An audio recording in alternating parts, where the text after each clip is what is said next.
ഇപ്പൊ സാർ ഈ ഒരു ഈഴവരുടെ ആ ഒരു സ്ട്രെങ്ത് അത് ഇപ്പൊ രാഷ്ട്രീയപരമായിട്ട് ആ സ്ട്രെങ്ത്തിനെ കുറിച്ച് നമ്മുടെ മാന്യ പ്രേക്ഷകർക്ക് മനസ്സിലാവുന്ന ഭാഷയിൽ എങ്ങനെയാണ് ഇത് പറഞ്ഞു കൊടുക്കാൻ പറ്റുക? അതായത് കേരളത്തിലെ ഈഴവ സമൂഹം എന്ന് പറയുന്നത് കേരളത്തിലെ ജനസംഖ്യയുടെ 22% വരും. കേരള ജനസംഖ്യയില് 33% മുസ്ലിങ്ങളും 18% ക്രൈസ്തവരും. അതില് ഏറ്റവും വലിയ ഒരു സമൂഹം എന്നുള്ള നിലയിൽ എടുത്താൽ മുസ്ലിമാണ് 32-33% വരുന്നത്. അത് കഴിഞ്ഞാൽ പിന്നെ ക്രൈസ്തവര് 18. ഇപ്പൊ 32-ഉം 18-ഉം എന്ന് കൂട്ടിയാൽ തന്നെ ഒരു 50%. ബാക്കി വരുന്ന 50% ഹിന്ദുക്കളാണ്. ഈ ഹിന്ദുക്കളിൽ ആകെ വരുന്ന 50%-ന് ഹിന്ദുക്കളിൽ 35 ഏതാണ്ട് ഒരു 30-ലധികം% വരും ഈ ഈഴവ സമുദായം. എന്ന് പറഞ്ഞാൽ ഹിന്ദു വോട്ട് എന്നിങ്ങനെ എടുത്താൽ അതിന്റെ 60% വരും ഈഴവര്. ഹിന്ദു വോട്ടിന്റെ 60% വരും. നായര് മറ്റുള്ളവരെല്ലാവരും കൂടെ കൂട്ടിയാലും 40% വരുള്ളൂ. ഈ ഈഴവ സമുദായത്തെയാണ് കമ്മ്യൂണിസ്റ്റ് പ്രസ്ഥാനങ്ങൾ നാളിതുവരെ കുത്തകയാക്കി വെച്ചിരുന്നത്. എന്നാൽ ഇപ്പോൾ സംഭവിച്ചിരിക്കുന്നത് SNDP അല്ലെങ്കിൽ ഈഴവ സമുദായത്തിലെ നല്ലൊരു ശതമാനം ആൾക്കാര്, ഭൂരിപക്ഷം എന്ന് ഞാൻ പറയുന്നില്ല, നല്ലൊരു ശതമാനം ആൾക്കാര് BJPയോടൊപ്പം അണിനിരക്കാൻ തയ്യാറായിട്ടുണ്ട്.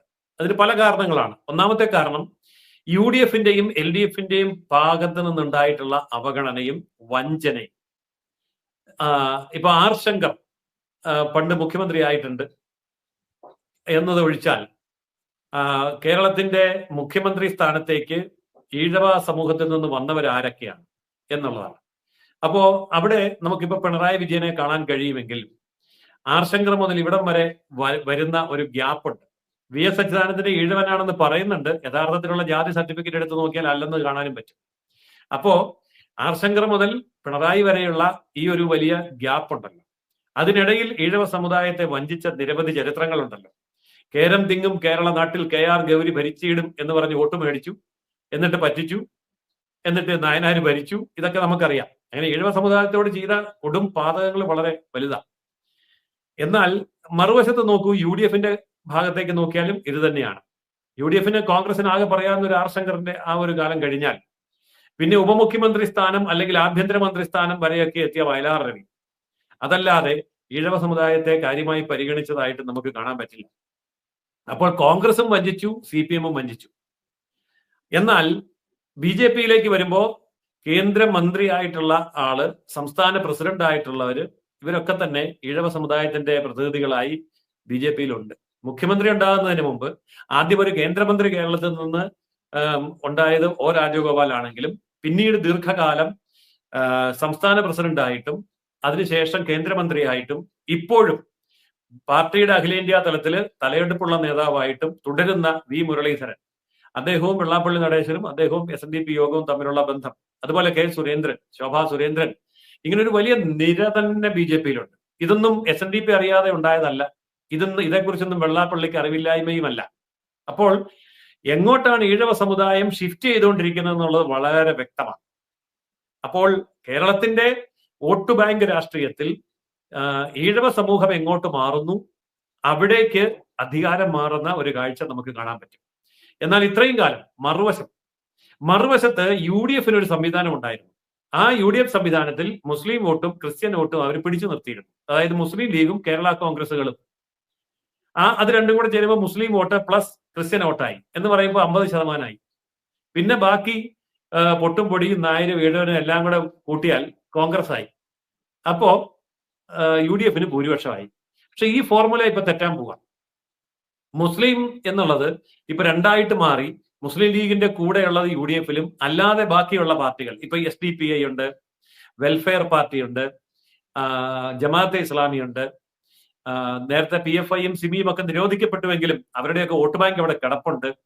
അങ്ങനെ തീവ്രവാദ സ്വഭാവമുള്ള ഇസ്ലാമിക വോട്ട് ബാങ്ക് ഇടതുപക്ഷത്തേക്ക് പോവുകയും അതിനേക്കാൾ മുമ്പ് അതിതീവ്രമായി നിൽക്കുന്ന മുസ്ലിം ലീഗ് ഇപ്പോൾ UDFന് കൂടെ നിൽക്കുകയും ചെയ്യുമ്പോൾ ക്രൈസ്തവ വോട്ട് ബാങ്കുകളെ രണ്ടാക്കി തിരിച്ച് മാണി വിഭാഗത്തെ LDFലും ജോസഫ് വിഭാഗത്തെ UDFലും നിർത്തി ബാലൻസ് ചെയ്യുന്നുണ്ടെങ്കിൽ പോലും അതിനിടയിൽ നിന്ന് ക്രൈസ്തവ സമൂഹത്തിലെ അടിത്തട്ടിൽ നിന്ന് നല്ല ഒഴുക്ക് ഇപ്പോൾ BJPക്ക് അനുകൂലമായിട്ട് വരുന്നുണ്ട്. അപ്പോൾ ചുരുക്കി പറഞ്ഞാൽ ഇപ്പോൾ ഈ വരുന്ന ഈ മാറ്റങ്ങളിലെ ഏറ്റവും വലിയ ഗുണഭോക്താവ് എന്ന് പറയുന്നത് BJP ആയിരിക്കും. അതിന്റെ നഷ്ടം ഏറ്റവും കൂടുതൽ സംഭവിക്കുന്നത് CPM ആയിരിക്കും. അതിന്റെ വെപ്രാളവും കൂടിയാണ് പിണറായി വിജയന്റെ വാക്കുകളിൽ അവിടെ വ്യക്തമായത്. സാർ, നമ്മള് എപ്പോഴും കേൾക്കുന്ന ഒരു കാര്യമാണ് ഗുരുദേവന്റെ വലിയൊരു വാക്ക്, ഒരു ജാതി ഒരു മതം ഒരു ദൈവം എന്നുള്ളത്. ഈ നവോത്ഥാനം എന്ന് പറയുന്ന 4 അക്ഷരം കരാറെടുത്ത ഒരു പാർട്ടി തന്നെയാണ് പിണറായി വിജയന്റെ CPM എന്ന് പറയുന്ന കമ്മ്യൂണിസ്റ്റ് പാർട്ടി. ഈ നവോത്ഥാനത്തോട് ഈ ഗുരുദേവന്റെ ഈ ഒരു ജാതി ഒരു മതം ഒരു ദൈവം എന്നുള്ള വാക്കുകൾ കൂട്ടിച്ചേർത്തുകൊണ്ട് ഗുരുദേവനായിരുന്നു ഏറ്റവും വലിയ നവോത്ഥാനക്കാരൻ എന്ന് പറഞ്ഞുകൊണ്ട് കമ്മ്യൂണിസ്റ്റ് ലേബലിലേക്ക് അത് മാറ്റിയെടുക്കുമ്പോൾ ഗുരുദേവന്റെ യഥാർത്ഥ നവോത്ഥാനവും ഇവർ ഈ മാറ്റിയെടുക്കുന്ന ഈ കമ്മ്യൂണിസം അരച്ച് കലക്കി ചേർത്തുകൊണ്ടുള്ള നവോത്ഥാനവും തമ്മിലുള്ള ആ വ്യത്യാസം കൂടി പ്രേക്ഷകരോട് പറഞ്ഞു കൊടുക്കുകയാണെങ്കിൽ എങ്ങനെയായിരിക്കും സാർ അത്? അതായത് ഈ നവോത്ഥാനം എന്ന് പറയുമ്പോൾ കേരളത്തിലാണെങ്കിലും ഭാരതത്തിലാണെങ്കിലും കഴിഞ്ഞ ഒരു നൂറ്റാണ്ട് കാലം ഉണ്ടായ നവോത്ഥാനം എന്ന് പറയുന്നത് സ്വാതന്ത്ര്യ സമര രംഗത്ത് നിൽക്കുമ്പോൾ ബ്രിട്ടീഷുകാരോട് പോരാടുമ്പോൾ തന്നെ മഹാത്മാഗാന്ധി പറഞ്ഞ ഒരു കാര്യമുണ്ട്, ഐത്തോച്ചാടനം, ഹരിജൻ, ഇങ്ങനെയൊക്കെയുള്ള കാര്യത്തിൽ നമ്മൾ സമാന്തരമായ പോരാട്ടം ആവശ്യമാണ് എന്ന്. ഈ സമാന്തരമായ പോരാട്ടം അദ്ദേഹം നടത്തുകയും അതിൽ വിജയിക്കുകയും ചെയ്തു. അതാണ് രാഷ്ട്രപിതാവായിട്ടുള്ള മഹാത്മാഗാന്ധി. എന്നാൽ അതിനേക്കാൾ ഗംഭീരമായി വാചകമടിച്ചവരാണ് കമ്മ്യൂണിസ്റ്റുകാർ. കമ്മ്യൂണിസ്റ്റുകാർ പറഞ്ഞത് ബ്രാഹ്മണ മേധാവിത്വം, സവർണ മേധാവിത്വം, അതിനെതിരെയുള്ള പോരാട്ടമാണ്. അവർണന്റെയും അതുപോലെ തന്നെ ആദിവാസിയുടെയും ദളിതന്റെയും പോരാട്ടമാണ് കമ്മ്യൂണിസത്തിന്റെ പോരാട്ടം എന്ന് പറഞ്ഞു. ഇത് ഭയങ്കര ഒരു തട്ടിപ്പായിരുന്നു. ഭയങ്കര തട്ടിപ്പെന്ന് പറഞ്ഞാൽ വളരെയേറെ ബുദ്ധിപരമായിട്ട് നടത്തിയ ഒരു തട്ടിപ്പായിരുന്നു. അപ്പൊ അതിന് നേതൃത്വം കൊടുത്തത് SA ഡാംഗെ മുതൽ EMS വരെയുള്ള ആൾക്കാരാണ്. കമ്മ്യൂണിസ്റ്റ് ചരിത്രം പരിശോധിച്ചാൽ നമുക്കൊന്ന് മനസ്സിലാവും. അതായത് കമ്മ്യൂണിസ്റ്റ് പാർട്ടി ആരുടേതാണെന്ന് ചോദിച്ചാൽ എല്ലാവരും പറയും പാവപ്പെട്ടവന്റെയാണ്, തൊഴിലാളിയുടേതാണ്, പട്ടികജാതി പട്ടികവർഗ OBC പിന്നോക്ക ദളിത് ആദിവാസി വിഭാഗത്തിൻ്റെതാണ് എന്ന് പറയും. പക്ഷേ കമ്മ്യൂണിസ്റ്റ് പാർട്ടി ആരുടേതായിരുന്നു എന്ന് ഞാൻ വളരെ പെട്ടെന്നൊന്ന് പറയാം. കമ്മ്യൂണിസ്റ്റ് പാർട്ടി ഉണ്ടായിട്ട് 100 വർഷമായി. ഈ 100 വർഷമായ കമ്മ്യൂണിസ്റ്റ് പ്രസ്ഥാനത്തില് ഏറ്റവും വലിയ സ്ഥാനങ്ങൾ അവർക്ക് കിട്ടിയത് ഏതൊക്കെയാണെന്ന് നമുക്ക് നോക്കാം. ഇന്ത്യയിലെ കമ്മ്യൂണിസ്റ്റ് പ്രസ്ഥാനത്തിന് കിട്ടിയ ഏറ്റവും വലിയ സ്ഥാനം ലോക്സഭാ സ്പീക്കറാണ്. സോമനാഥ ചാറ്റർജി എന്ന് പറയുന്ന ഒരു ബ്രാഹ്മണനാണ് അത് കൊടുത്തത്. ബ്രാഹ്മണനല്ലാതെ ഒരാൾ ഇല്ലാഞ്ഞിട്ടൊന്നുമല്ല, പക്ഷെ ബ്രാഹ്മണന് തന്നെ കൊടുത്തു. ഇത് നടക്കുന്നത് ദേവഗൌഡ മന്ത്രിസഭയിലാണ്. അത് കഴിഞ്ഞ് പിന്നെ മൻമോഹൻ സിംഗിന്റെ മന്ത്രിസഭയിലേക്ക് വരുന്ന ആദ്യ കാലഘട്ടങ്ങളിൽ കൊടുക്കുന്നത് 2 കേന്ദ്രമന്ത്രിമാരാണ്. ചതുരാനനൻ മിശ്ര എന്ന് പറയുന്ന ഒരു CPI നേതാവും അതുപോലെ തന്നെ വേറൊരു CPI നേതാവുണ്ട്. 2 പേരും കേന്ദ്രമന്ത്രിമാരായി. ആ 2 പേരും ബ്രാഹ്മണന്മാരാണ്. അപ്പൊ 2 കേന്ദ്രമന്ത്രിമാരെ കിട്ടി കമ്മ്യൂണിസ്റ്റ് പ്രസ്ഥാനത്തിന്, 2 ബ്രാഹ്മണരാണ്. ലോക്സഭാ സ്പീക്കർ കിട്ടി, അത് ബ്രാഹ്മണൻ. 26 തവണയാണ് കേരളത്തിലും പശ്ചിമ ബംഗാളിലും ത്രിപുരയിലുമായിട്ട് കമ്മ്യൂണിസ്റ്റ് പ്രസ്ഥാനങ്ങൾക്ക് മുഖ്യമന്ത്രി സ്ഥാനം കിട്ടിയത്. 26 തവണ മുഖ്യമന്ത്രി സ്ഥാനം കിട്ടിയപ്പോൾ 22 തവണയും ബ്രാഹ്മണ സവർണ മേധാവികളാണ് മുഖ്യമന്ത്രിമാരായത്. 4 തവണ മാത്രമാണ് പിണറായി വിജയൻ 2 തവണയായതും അച്യുതാനന്ദനായതും എല്ലാം കൂടെ കൂട്ടി 4 തവണയാണ് ബ്രാഹ്മണനല്ലാത്ത സവർണനല്ലാത്തവര് മുഖ്യമന്ത്രിയായത്. എന്നിട്ട് പോലും ഒരു ദളിതൻ ആയില്ല, പട്ടികജാതി ആയില്ല, പട്ടികവർഗമായില്ല, ന്യൂനപക്ഷം, ഇവർക്ക് ഭയങ്കര ഇഷ്ടമാണല്ലോ മുസ്ലിമിന് കൊടുത്തില്ല, ക്രിസ്ത്യാനിക്കും കൊടുത്തില്ല, OBCക്കും കൊടുത്തില്ല.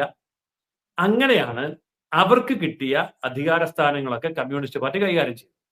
അതൊക്കെ വേണമെങ്കിൽ അവർക്ക് പറയാം ജനങ്ങൾ വോട്ട് ചെയ്യണ്ടേ, ജനങ്ങളുടെ വോട്ട് കിട്ടി ജയിക്കേണ്ടതല്ലേ, അതുകൊണ്ടല്ലേ എന്ന് പറയാം.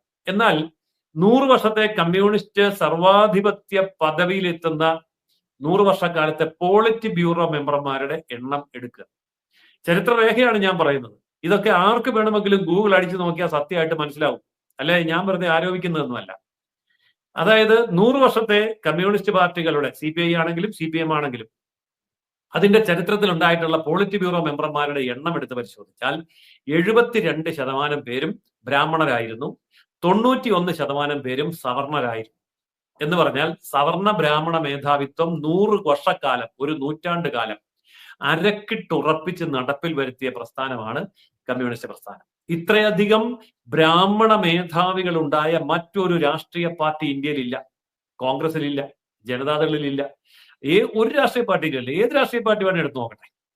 അപ്പോൾ ബ്രാഹ്മണ മേധാവിത്വം ഒരു നൂറ്റാണ്ട് കാലം കൊണ്ടു നടക്കുകയും കിട്ടിയ അധികാര സ്ഥാനങ്ങളിലൊക്കെ ബ്രാഹ്മണരെ മാത്രം അവരോധിക്കുകയും ബാക്കിയുള്ളവനെ എന്നും തല്ലാനും കൊല്ലാനും വെട്ടാനും കുത്താനും പോസ്റ്റർ ഒട്ടിക്കാനും ശ്രീകിലാബ് വിളിക്കാനും കൊടി പിടിക്കാനും ജാഥ നടത്താനും കാലികളെ പോലെ ആടുമാടുകളെ പോലെ കൊണ്ടു നടന്ന് ജീവിക്കുകയും ചെയ്ത മഹാ തട്ടിപ്പ് പ്രസ്ഥാനമാണ്, ബ്രാഹ്മണ മേധാവിത്വ പ്രസ്ഥാനമാണ് CPIM. അതുപോലെ തന്നെ CPI രണ്ടും. പ്രേക്ഷകരെ വലിയ സ്നേഹ നമസ്കാരം. ഞാനും ജാമിത ടീച്ചറൊക്കെ നമ്മുടെ കമ്മ്യൂണിറ്റി പോസ്റ്റിൽ ഒരു പോസ്റ്റ് ഇട്ടിട്ടുണ്ടായിരുന്നു. 2 മാസത്തേക്ക് സാമ്പത്തിക സഹായം ചെയ്യാൻ കഴിയുന്നവർ കടമായിട്ട് തന്നെ സഹായിക്കണമെന്നും പറഞ്ഞുകൊണ്ടും. പക്ഷെ അതിലേക്ക് ഒരുപാട് ആളുകൾ കടമായിട്ടല്ലാതെ തന്നെ നമ്മളോടുള്ള സ്നേഹം കൊണ്ടും നമ്മളോടുള്ള ആത്മാർത്ഥത കൊണ്ടും സഹായിക്കാൻ വേണ്ടി തന്നെ ഒരുപാട് ആളുകൾ മുന്നോട്ട് വരുന്നുണ്ട്. അപ്പോൾ നമ്മൾക്ക് ഈ ഒരു മേഖലയുമായി ബന്ധപ്പെട്ട് നമ്മൾ പ്രവർത്തിക്കൽ തുടങ്ങിയത് കൊണ്ട് തന്നെ നമ്മൾക്ക് ബന്ധുക്കളോ അതല്ലെങ്കിൽ സുഹൃത്തുക്കളോ ഇല്ല എന്നുള്ളതാണ് സത്യം. അത്തരത്തിൽ നമ്മുടെ ഈ ചാനൽ മേഖലയിലുള്ള അതല്ലെങ്കിൽ നമ്മളോട് സ്നേഹമുള്ള നമ്മുടെ സംഘബന്ധുക്കൾ തന്നെയാണ് നമ്മുടെ ബന്ധുക്കളും സുഹൃത്തുക്കളും. അതുകൊണ്ട് തന്നെയാണ് നമുക്ക് പുറത്ത് ഒരാളോട് ഒരു രൂപ കടം ചോദിക്കാനോ അതല്ലെങ്കിൽ ഒരു രൂപ സഹായിക്കണമെന്ന് പറയാനോ പറ്റാത്തത്. അതുകൊണ്ട് തന്നെയാണ് നമ്മൾ ഈ ചാനലിലൂടെ പല കാര്യങ്ങൾ നിങ്ങളുടെ മുമ്പിൽ അവതരിപ്പിക്കുന്നതും ആവശ്യപ്പെടുന്നതും. അതുകൊണ്ട് തന്നെ ഈ എന്ത് കാര്യമുണ്ടെങ്കിലും നിങ്ങളുമായിട്ട് മാത്രമേ നമ്മൾക്ക് ഇത് ഷെയർ ചെയ്യാനായിട്ട് ഉള്ളൂ എന്നതാണ് സത്യം. കാരണം നമ്മൾ ഈ ചാനൽ മേഖലയിലേക്ക് വന്നതുകൊണ്ട് തന്നെ നമ്മുടെ ബന്ധുക്കളായാലും നമ്മുടെ സുഹൃത്തുക്കളായാലും നാട്ടുകാരായാലും നിങ്ങൾക്ക് അറിയാലോ, പ്രത്യേകിച്ച് ഞാൻ ജീവിക്കുന്നതൊക്കെ പെറ്റു വളർന്ന് ജീവിക്കുന്നത് മലപ്പുറം ജില്ലയിലാണ്, നിലമ്പൂർ സ്വദേശിയാണ്. അതുകൊണ്ട് തന്നെ എത്രത്തോളം ആയിരിക്കും ഇവരുടെയൊക്കെ ഒരു ശത്രുത മനോഭാവം എന്നറിയാമല്ലോ. അതുകൊണ്ട് മാന്യ പ്രേക്ഷകർ തന്നെയാണ്, സംഘബന്ധുക്കൾ തന്നെയാണ് എന്റെ സുഹൃത്തുക്കൾ, എന്റെ ബന്ധുക്കൾ. അതുകൊണ്ട് എനിക്കൊരു തളർച്ച വന്നു കഴിഞ്ഞാൽ നിങ്ങളോട് മാത്രമാണ് അഭ്യർത്ഥിക്കുക. അപ്പോൾ ജാമിത ടീച്ചറും തന്നെ എന്റെ ബുദ്ധിമുട്ട് കണ്ടിട്ട് ടീച്ചറും കമ്മ്യൂണിറ്റി പോസ്റ്റ് ആയിട്ട് ഇട്ടിട്ടുണ്ടായിരുന്നു, ബൈജുവിനെ സഹായിക്കാൻ പറ്റുന്നവർ സഹായിക്കുക എന്ന് പറഞ്ഞിട്ട്. നമുക്ക് ചോദിക്കാനുള്ളത് നമ്മുടെ സുഹൃത്തുക്കളോടും ബന്ധുക്കളോടുമാണ്. എന്റെ സുഹൃത്തുക്കളും എന്റെ ബന്ധുക്കളും എന്റെ ചാനൽ പ്രേക്ഷകർ തന്നെയാണ്. അപ്പൊ അത് കണ്ടുകൊണ്ടാണ് ജാമിത ടീച്ചറും കമ്മ്യൂണിറ്റിയിൽ ഒരു പോസ്റ്റ് ഇട്ടത്. അപ്പൊ ഇതിന്റെ ആദ്യ കമന്റ് ആയിട്ട് ഹെൽപ്പ് ചെയ്യാനുള്ള അക്കൗണ്ട് നമ്പറും ഡീറ്റെയിൽസും കൊടുക്കുന്നുണ്ട്. വീണ്ടും പറയാം, എനിക്ക് എന്റെ വ്യക്തമായുള്ള കാര്യങ്ങൾ, അത് സഹായമായാലും അപേക്ഷയായാലും എല്ലാം എനിക്ക് വെക്കാനുള്ളത് മാന്യ പ്രേക്ഷകർക്ക് മുൻപിലാണ്. കാരണം എന്റെ സുഹൃത്തുക്കളായാലും എന്റെ ബന്ധുക്കളായാലും അതെല്ലാം എന്റെ ഈ ചാനൽ പ്രേക്ഷകർ തന്നെയാണ്. അതിലേക്ക് എന്റെ ബന്ധുക്കളായാലും എന്റെ സുഹൃത്തുക്കളായാലും എന്നെ വിട്ടുപോയത് ഈ ഒരു പച്ചയായ യാഥാർത്ഥ്യങ്ങൾ പച്ചയ്ക്ക് പറയുന്നത് കൊണ്ട് തന്നെയാണ്. അതുകൊണ്ട് സഹായിക്കാൻ പറ്റുന്നവർ ആദ്യ കമന്റ് വാച്ച് ചെയ്യുക, ആദ്യം പിൻ ചെയ്ത് വെച്ച കമന്റ് നോക്കുക എന്ന് മാത്രം വീണ്ടും അഭ്യർത്ഥിച്ചുകൊള്ളട്ടെ. നന്ദി, നമസ്കാരം, ജയ് ഹിന്ദ്, ജയ് ശ്രീറാം.